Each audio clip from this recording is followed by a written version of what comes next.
What's good, South Jersey? I'm Isaiah Showell, and I found myself at the College of New Jersey for the event For the Love of Local News Media Project, hosted by the New Jersey Civic Information Consortium, a nonprofit focused on the support and preservation of local news and information in New Jersey. And some men who were in attendance was Mr. Raymond and Mark Tyler, who represent Atlantic City Focus, and they shared some words with me. What would you say is the biggest misconception of Atlantic City and the journalism environment out there? The biggest misconception in the journalism environment is that there are no people who are doing good things. And what I mean by that is Atlantic City is a smaller town with a big time dateline, correct?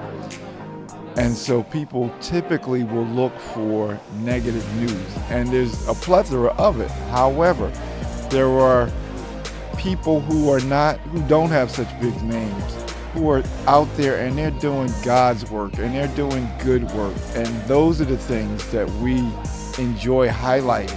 Mr. Chris Daggett, the board chair of the New Jersey Civic Information Consortium, opened up the floor for Miss Melissa Helmbrecht of the Hope Loft to share her experience in running her nonprofit Hope Loft and Follow South Jersey, where local journalism is prioritized.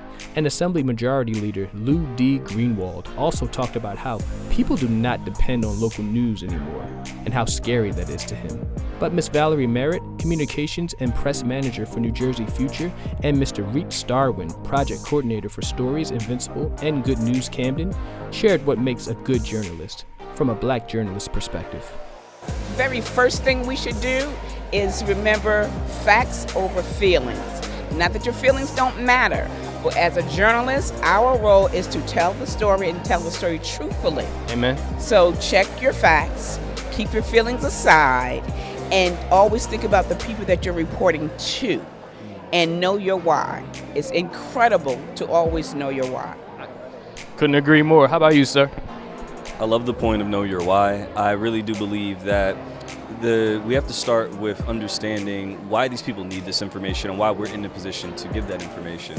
It's our responsibility as black journalists to make sure we're capturing a story in a way that when people get this message, they know how to move. Whether that's intrinsically, like literally from what we're saying, or if they're picking up on a little in between the lines, what we're leaving in there for them. Because we all we got as far as that goes. And a lot of people aren't getting media that they can trust in that regard. So we owe it to ourselves and we owe it to our people to make sure we're meeting them where they're at as well.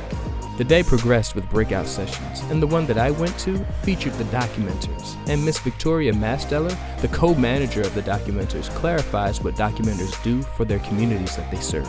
So when we go to these meetings, a documenter is just to go there, take notes of what's happening, and then afterwards edit and fact check. So they're not there as journalists, they're not there as public commenters. That's actually very important. Our documenters can't make public comment, that makes them not neutral. So we're truly supposed to be just neutral in that space. So whenever we go through and we make the edits, because I'm the program manager with my Yemi Gomez, we're making sure that it's just an honest representation, a fair abridgment of what is happening.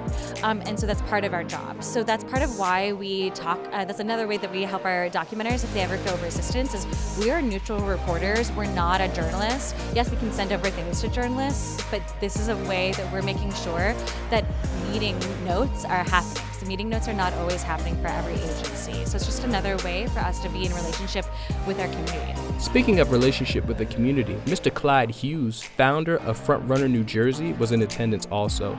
And he always tells stories and promotes stories that are positive in the black and brown neighborhoods.